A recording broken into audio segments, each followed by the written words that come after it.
তুমি কি আমাকে তেরোতে লেলে নফান হতে লেলে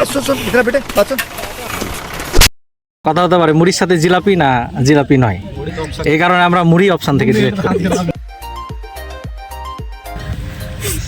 একসাথে 1 বছর পর সবাই মিলে বন্ধু বান্ধব একসাথে হলাম। এই যে আমাদের নিশাদ বন্ধু কিছু বলবে। 1 বছর পরে দীর্ঘ 1 বছর পরে একসাথে একসাথে। মাহিদ কি অবস্থা? হ্যালো। এই হচ্ছে কোরিয়া। এই যে খাবির বিয়ে করার পর তো যথেষ্ট ব্যস্ত, নৌকা নৌকা। আর ইমরোজকে তো দেখাই যাচ্ছে না। কত টাইম বন্ধু কিছু বলো। Hello guys, I am back. আমার জীবনের শুধু একটাই উদ্দেশ্য, আমি শুধু ইমরোজের মতো হতে চাই। আজকের ইফতার শুধু তরমুজময় আর জিলাপিময়, আর কিছু হবে না, মুড়ি টুড়ি সব বাদ।